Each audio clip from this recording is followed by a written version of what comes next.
How we doing, everyone? So today I'm going to be answering many of the comments that you guys left on my previous video. So many of you had questions about my table, so I figured I'm going to make a dedicated video answering all of your questions about the table I'm using, where you can buy either the exact same table or buy a very similar one that, in my opinion, would probably result in a way better experience in general, because this table, as some of you have pointed out, really isn't perfect. As you can see, my middle monitor right here is actually hanging off of the edge of the desk, which many of you actually pointed out in my previous video. I only really had two options when it came to the position of this middle monitor on the desk that I'm using it on.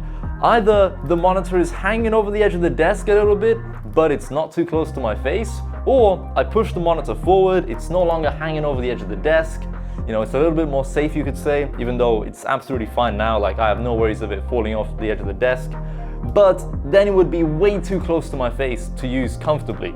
It's just not something you'd want to be sitting at for very long, especially because, like, the dimensions lengthwise of this table here is only 60 centimeters. So if you fit like a mouse mat, a mouse and a keyboard, and then you move the monitor forward, everything is just squished together, and the monitor just is way too close to where you're sitting. As for the other dimensions of this table, if I measure it from where the PC is at the other end to where I am, it is 220 centimeters, and I'll put the inch measurements up on screen for you guys as well. If we go over here, this is also 60 centimeters, and if we measure it from over there to here, it is 120 centimeters. This is almost like the best case scenario. Say, for example, you're using a different monitor.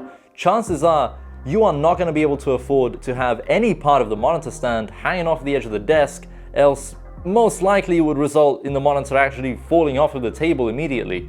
With this Razer one, it is an exception because it's using like a big rectangular stand that it can spread all the weight across, and despite it hanging off the edge of the table, it's actually fine here. But any other monitor would probably never work in this kind of setup, unless you would, of course, VESA mount it using a monitor arm like I have done for these two outer monitors here. This is definitely something you should keep in mind when choosing what table you want to purchase from IKEA or wherever you want to buy your table. I'm going to leave a bunch of links in the description down below to, of course, the table I'm using, the table legs, and also many other options for you that I found online. When it comes to my own desk, what am I actually using here? Well, as some of you already know that have been following my channel for a while, this is still the infamous IKEA LINNMON tabletop. Alright, in fact, I'm using two of these IKEA LINNMON tabletops that I've kind of Frankensteined together and tried my absolute best to make it look as if this is a single table by removing the seam in the middle there.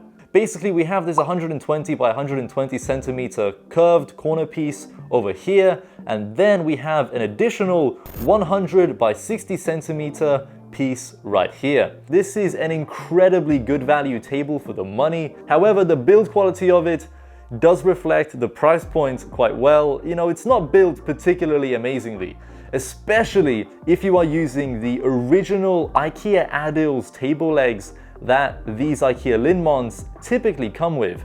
The best upgrade you could make to just about any gaming setup table or any desk in general, especially if you're using the original table legs, is replace those IKEA Adils legs with, let's say, either these X-shaped ones, or I'm going to leave a bunch of other really cool looking table leg designs in the description down below for you guys. I personally went with the X ones. I think they look really cool, and more importantly, despite them looking cool, because the tabletops themselves are pretty much made out of cardboard with like perhaps a very thin layer of wood on top, these tabletops weigh very, very little.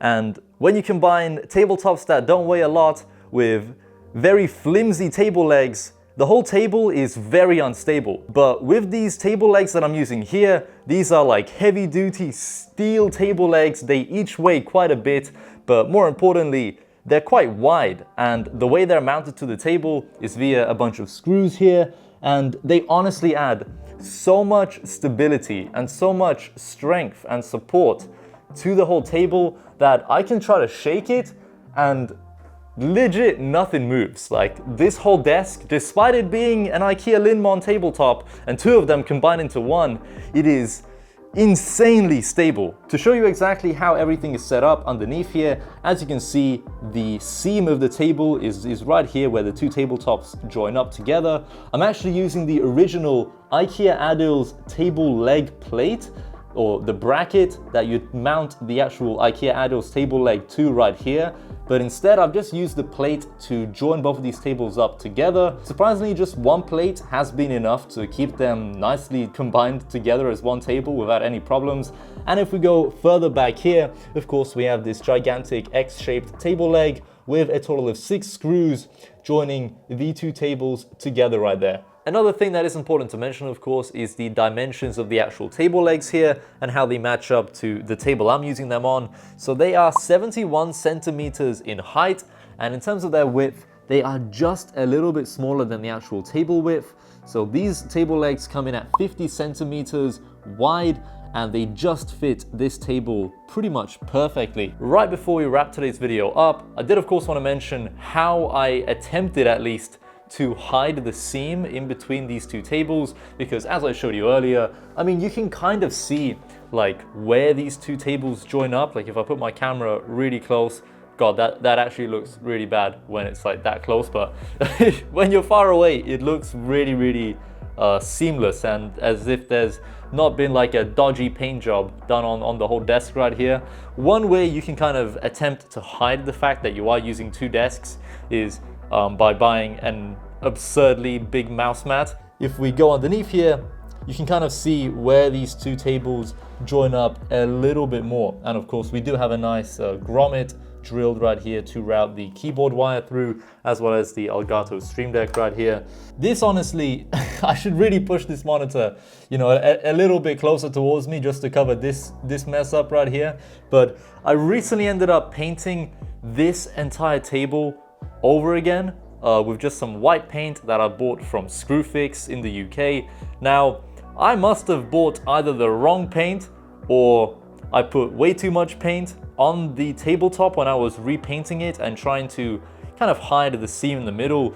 You could of course use some wood filler in between the two seams, maybe sand it down and then do a nice paint job over everything, and hopefully that would result in, you know, a very clean and absolutely flawless looking setup. Unfortunately though, I made several mistakes when painting this desk again. I don't think I waited long enough for it to dry. I placed my PC build on top and it straight up sunk into the table even after waiting 24 hours, and now there are like really bad marks right there. I probably have to like sand everything down again and repaint it over again. But honestly, because of one of the main problems with this desk being that it's just not wide enough in this section, like it's only 60 centimeters. And if you're building a PC setup, honestly, my one bit of advice would be to buy a desk that is at least 70 centimeters wide, ideally 80, then you would have plenty of extra space.